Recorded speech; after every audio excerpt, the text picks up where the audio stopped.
अस्सलाम वालेकुम फ्रेंड्स, कैसे हैं आप सब लोग। उम्मीद करता हूँ बिल्कुल ठीक ठाक होंगे। Welcome to my YouTube channel.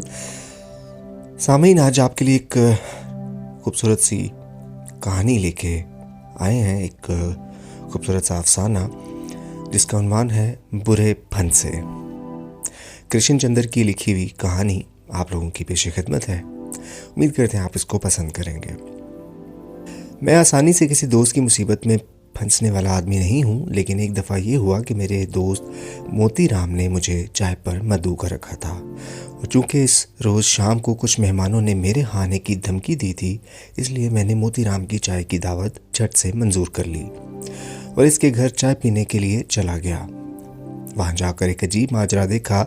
Mister और मिसेस राम दोनों बाहर जाने के लिए कपड़े पहनते हुए अजीब घबराहट और परेशानी के आलम में खड़े थे, और इनके 6 बच्चे इनके आसपास हैरत से दम खुद इनकी तरफ देख रहे थे, और चाय का कहीं दूर दूर तक पता नहीं था। क्या बात है मोतीराम, मैंने पूछा। क्या बताऊं दोस्त, मोतीराम भराई हुई आवाज़ में बोला। मेरे करीबी रिश्तेदार का इंतकाल हो गया है। बेचारा कोलाबे में रहता है, जो यहाँ से 15 मील दूर है। मैंने कहा, अब कोलाबे में रहने वालों ने हमेशा ज़िंदा रहने का पट्टा तो नहीं लिखवा रखा। मौत वहाँ भी आ सकती है और यहाँ से 20 मील दूर भी। रहा रिश्तेदार के मरने का अफसोस, तो वो बरहक है। रिश्तेदार मरते ही रहते हैं। अब इस शहर बम्बई को ही ले लो। सुना है यहाँ हर रोज़ 20,000 आदमी मरते हैं, और इनकी जगह लेने के लिए 25,000 आदमी हर रोज़ रेलगाड़ियों में भर कर बाहर से आ जाते हैं। समझ में नहीं आता कि किसके लिए मातम किया जाए, किसके जाने का अफसोस। अफसोस इस बात का नहीं, मिसेस मोतीराम आंखों में आंसू भर कर बोली, कि इनका रिश्तेदार मर गया है। अफसोस इस बात का है कि मैं अपने हाथ से आपको चाय नहीं पिला सकूंगी। कोई बात नहीं भाभी जी, मैं मिसेस मोतीराम के गले में पड़े हुए सोने के गुलूबंद को गौर से देखते हुए कहा। मैं कल आ जाऊंगा चाय पीने के लिए। इतना कहकर मैं कुर्सी से उठ खड़ा हुआ। फौरन मोतीराम ने मेरे कंधे पर हाथ रखा और मुझे रोका। वो मेरी तरफ मुल्तजाना नज़रों से देखकर बोला, दोस्त, मैं इस वक्त एक अजीब मुसीबत में फंस गया हूँ। 6 बच्चों का साथ है, 7वां पंगूड़े में सोया पड़ा है, और पर्स से मैं अपने साथ में 6 बच्चों को नहीं ले जा सकता, और पुरसे में जाना भी ज़रूरी है। तुम इस वक्त मेरी मदद करो और 3 घंटे मेरी खातिर इस घर में ठहर के बच्चों की देखभाल करो, तो तुम्हारी बड़ी मेहरबानी होगी। इस वक्त 5 बजे हैं और हम 8 बजे तक ज़रूर आ जाएंगे। मिसेस मोतीराम ने मुझे सोचने का मौका नहीं दिया, जल्दी से बोली, चाय तुम खुद ही बनाकर पी लेना। किचन में सब कुछ रखा है। फ्रिज में अंडे भी हैं और फ्रूट भी है, कुछ खाने का सामान भी है, मिठाई भी है।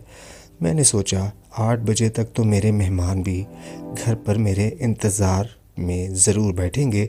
चलो, चाय की बचत हो जाएगी और मुफ्त में चाय, मिठाई और फ्रूट से अपनी तवाज़े करते रहेंगे। 3 घंटे यहाँ आराम से गुजार लें, इसमें मुसीबत ही क्या है प्यारे। कभी किसी दोस्त के काम भी आना चाहिए। चनाचा मैंने हाँ कर दी, और वो लोग मेरा शुक्रिया अदा करके अपना घर और अपने बच्चे मेरे सुपुर्द करके जल्दी से रुखसत हो गए। इनके जाने के फ़ौरन बाद मैंने घर की सबसे बड़ी लड़की पुशी, जिसकी उम्र 10 साल की थी, से कहा, पुशी चाय तो पिलाओ। अभी लाती हूँ अंकल, वो आराम से बोली, और दौड़ी दौड़ी वापस आई और कहने लगी, नेमत खाने में तो ताला पड़ा है। मालूम होता है जाते समय मम्मी गलती से ताला लगा गई। नेमत खाने में ही चाय, दूध और सब बंद पड़ा है। तो फ्रिज में देखो, फ्रिज भी बंद कर गई हैं, पुशी ने जवाब दिया। बड़ा लड़का बंटू, जिसकी असली उम्र 8 साल है, जो 12 साल का मालूम होता है और बड़े तंदुरुस्त हाथ पैर का है, बड़े ज़ोर से मेरे कंधे पर हाथ मारकर बोला, ये तो मम्मी की पुरानी आदत है, बाहर जाते समय हमेशा नेमत खाना बंद करके जाती हैं। मगर आप फिक्र ना करें अंकल, आपको चाय ज़रूर पिलवाई जाएगी। आप आराम से सोफ़े पे बैठें, कोट डालकर मुझे दीजिए, मैं इसे अंदर की अलमारी में टांगे देता हूँ, पंखा खोले देता हूँ। गर्मी का मौसम है, टाई खोलकर आराम से बैठें, अभी चाय तैयार हो जाती है। मैंने टाई ढीली की, कोट उतार कर बंटू को दे दिया, जूते उतार कर पप्पू को दे दिए, छड़ी टिल्लू के हाथ में थमा दी, टोपी बबलू के हवाले की और ख़ुद 4 साल की मीना को गोद में लेकर बैठ गया। थोड़ी देर में बंटू चाय का सामान बाज़ार से ले आया। खुशी ने चाय बनाई और बड़े सलीके से मुझे चाय पेश की। चाय, मिठाई, केक, समोसे और नमक पारे सब कुछ ही था। एक बात है, मोतीराम के बच्चे बड़े होनहार और सलीके वाले हैं। बहुत जी खुश हुआ। चाय के बाद कुछ वक्त आराम से गुजर गया। फिर मीना ने मेरी गोद में बैठे बैठे मुझसे एक कहानी सुनी। बंटू ने हिसाब के चंद सवालात मुझसे हल करवाए। इतने में अंदर के कमरे से मुन्ने के रोने की आवाज़ आई। गालिबन मुन्ना, जो पंगूड़े में पड़ा सो रहा था और अभी सिर्फ 1 साल का था, जाग गया था। खुशी ने इसे वहाँ से उठाया और ख़ुद किचन में मुन्ने के लिए दूध गर्म करने लगी। मुन्ना रोने लगा तो बबलू ने इसे जल्दी से मेरे हेड पर बिठा दिया और बोला, देखिए अंकल, मुन्ना आपके हेड पर बैठा हुआ कितना अच्छा लग रहा है। सब बच्चे मुन्ने को देखकर हंस रहे थे। मुन्ना भी इनको देखकर हंसने लगा। इसे वो हेड जिस पे वो बैठा हुआ था बहुत पसंद आया। थोड़ी देर तक वो इसको कोने पकड़कर खेलता रहा। फिर वो इसे कमोड की तरह इस्तेमाल करने लगा। खुशी दौड़ी दौड़ी आई और मुन्ने को हेड इस समेत उठाकर गुसलखाने में ले गई। थोड़ी देर बाद मुन्ने को तो वो नहला धुला कर बाहर ले आई, मगर मेरा हेड वहीं छोड़ आई। थोड़ी देर बाद साथ के कमरे से बबलू और पप्पू के लड़ने की आवाज़ आई। भाग कर गया, देखा कि माजरा क्या है। देखा तो दोनों एक दूसरे से गुत्थम गुत्था थे। बबलू पप्पू से कह रहा था, निकाल चवन्नी, निकाल मेरी चवन्नी, और दोनों लड़ रहे थे। मैंने बड़ी मुश्किल से दोनों को अलग किया और बबलू से पूछा, काहे की चवन्नी बेटा, काहे की चवन्नी मांग रहा है? बबलू रोते हुए बोला, पप्पू ने मुझसे शर्त लगाई थी कि अंकल का बूट है, इसका सैंडल नहीं बन सकता। मैंने कहा, बन सकता है। वो बोला, बन सकता है तो बना के दिखाएं, तुझे चवन्नी दूंगा। मैंने बनाकर दिखा दिया है और अब चवन्नी नहीं दे रहा। तुम ही देखो अंकल, सैंडल बना है या नहीं बना। इसने मुझे मेरा बूट दिखाया। मैंने घबरा कर देखा। बबलू ने गालिबन किसी ब्लेड या कैंची से मेरे जूते को काट दिया हुआ था। एड़ी के ऊपर का चमड़ा भी तराश डाला था। बेचारे ने बड़ी मेहनत से मेरा बूट का सैंडल बनाया था। और इस पर पप्पू की नलायकी देखिए कि इसे चवन्नी तक नहीं दे रहा था। खून मेरी रगों में जमने लगा था। खौफ और गुस्से से मेरे हाथ पांव ठंडे होने लगे थे कि इतने में लिपटी मुस्कुराते हुए मेरे पास आई और बोली, अंकल, मैंने आपका हेड धोकर प्रेस कर दिया है। इतना कहकर इसने कोई चीज़ मेरे हाथ पर रख दी। ये मेरा फ्लैट हेड था जो अब गांधी की कैप बन चुका था। इसकी तो मैं खोलकर इसे देखने वाला था, तहें खोलकर इसको देखने वाला था कि बबलू ज़ोर की चीख मारकर मेरे हाथ से हेड छीन कर ले गया और इसे मेरी छड़ी की नोक पर रखकर घुमाने लगा। सब बच्चे खुशी से गालिबन हंसने लगे थे। मीना खुशी से कहे लगाते हुए बोली, सर्कस का जादूगर। इतने में बबलू मियाँ मेरा कोट लेकर मेरे पास आए। सर्कस का खेल अब होगा। आप जोकर हैं, बिलाशुबा मैं जोकर हूँ। मीना मेरी गोद में बैठे बैठे ताली बजाकर बोली, आहा uncle joker, uncle joker. Bantu बोला, अब जोकर बनना है तो ठीक तरह मेकअप करो अंकल। किस तरह करूं मेकअप? मैंने लर्ज कर पूछा।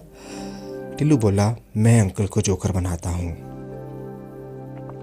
टिल्लू घर के अंदर से किसी कोने से एक पुराना गुब्बारा ले आया। इसका एक हिस्सा फुलाकर इसने मेरी नाक की नोक से बांधा। बबलू ने अपने पेंट बॉक्स में सच्चे लाल रंग की रोशनाई निकालकर मेरे रुखसार लाल कर दिए। बंटू ने मेरे होंठ काले किए। मेरी टोपी के ऊपर के कोने पर गोंद लगाकर लाल पीले हरे कागजों का एक पन्ना सा लगा दिया। अब मैं जोकर बन चुका था और बच्चे मेरी चारों तरफ खुशी से नाच कूद रहे थे। बंटू ने मेरी टांगों के दरमियान मेरी छड़ी रख दी और सब एकदम हल्ला बोलकर इस पर सवार हो गए। छड़ी चरचरा कर टूट गई। और मैं बच्चों समेत फर्श पर गिर पड़ा। मैं भी उठने ही ना पाया था कि मुन्नी ने ताली बजाई, घोड़ा घोड़ा, और अचानक मुझ पर सवार हो गई। इसके सवार होने की देर थी कि टिल्लू ने भी एक छलांग लगाई और मेरी गर्दन पर आ रहा। फिर बंटू और बबलू भी एक दीवार से जस्ट लगाकर मेरी पीठ पर सवार हो गए। इतने जोर का हमला था कि घोड़ा बीच में पिचक गया और फर्श पर गिर पड़ा। फिर 2-3 घूंसे, धक्के मुक्के लगे और चीख धाड़ मची कि कान पड़ी आवाज़ सुनाई ना देती थी। थोड़ी देर बाद जब बच्चे अलग हुए तो मैंने अपना जायज़ा लिया। चेहरा भूतों का सा था, बाल नीचे खिसे, कमीज़ और पतलून तार तार, कोट की धज्जियाँ झिझियाँ और चेहरे पर अनगिनत खराशें थीं। बाकी बदन का क्या हाल था ये तो एक्सरे करने के बाद ही पता चलता। घड़ी का फीता अलग होकर एक तरफ लटक रहा था। मैंने इसे दोबारा कलाई की पुष्ट पर बांधने की कोशिश की और साथ में टाइम देखा। 9:30 बज चुके थे और अभी तक वो लोग नहीं आए थे। बहरहाल अब मैं ज़्यादा देर नहीं रुक सकता था। मैंने अपने आप को संभाला। एक पाँव में बूट, दूसरे में सैंडल और हाथ में टूटी हुई छड़ी लेकर उठने ही वाला था कि दरवाजे पर घंटी बजी। खुशी ने भागकर दरवाज़ा खोला। मिस्टर और मिसेस मोतीराम थे। आते ही मुझे देखकर खिलखिलाकर हंसने लगे। तो आप भी बच्चों में बच्चे बन गए, क्या सूरत बना रखी है आपने, मिसेस मोतीराम चहकी। गुस्सा तो मुझे बहुत आ रहा था मगर किसी तरह पी गया। मैं अपनी कपकपाती हुई आवाज़ को दबाते धीरे से बोला, आप लोग पुरसा दे आए? नहीं भाई साहब, मिसेस मोतीराम बोली, जिनके यहाँ हम पुरसा देने गए थे वो लोग तो मिले ही नहीं, इसलिए हम लोग पिक्चर देखने चले गए। पिक्चर देखने चले गए? मैंने दिल ही दिल में दांत पीस कर कहा और यहाँ ये गत बन गई। मैंने जल्दी से इजाज़त चाही तो बंटू मेरे करीब आकर बोला, अंकल ये लीजिए 7 आने। 7 आने? काहे के 7 आने बेटा? चाय का सामान नहीं आया था? बंटू बोला, अम्मी नेमत खाना बंद कर गई थी, मैंने आपके कोट की जेब से 10 रुपये निकाल कर चाय का सामान ले लिया था, इसमें से 7 आने बचे हैं, ये लीजिए। मिसेस मोतीराम खुश होकर बोली, मेरा बेटा बंटू हिसाब का बड़ा खरा है, कभी एक पाई इधर से उधर नहीं की थी करता, ले लीजिए ना, आप ही के पैसे हैं। मैं गुस्से से थर थर कांपने लगा। मेरा खून अब खोलने लगा था। इस वक्त अगर मैं एक आतिशफिशां पहाड़ पर होता तो फ़ौरन फट पड़ता, मगर मैं एक मजबूर इंसान था। मैंने सर झुका लिया और कुछ कहे बगैर फ़ौरन के घर से निकल गया। इस दिन से मैंने तहैया कर लिया था कि आइंदा किसी भी दोस्त की मुसीबत के वक्त मदद नहीं करूंगा, मगर समझ में नहीं आता क्या करूं। जब तक इस दुनिया में हम होंगे और दोस्त भी होंगे तो मुसीबतें आती रहेंगी और हमारी आपकी तरह के लोग इसमें फंसते ही रहेंगे। ये थी दोस्तों एक छोटी सी खूबसूरत सी कहानी, मज़ेदार सी, फ़नी। उम्मीद करते हैं आपको पसंद आई होगी। इसी तरह की और बहुत सारी कहानियाँ, अफसाने, नॉवेल्स और मोटिवेशनल स्टोरीज़, मोटिवेशनल वीडियोस और बहुत कुछ देखने के लिए हमारे चैनल को सब्सक्राइब कीजिए। अपना बहुत सारा ख्याल रखिए। आपसे मुलाकात होगी अगले वीडियो में। तब तक इजाज़त दीजिए। अल्लाह हाफ़िज़।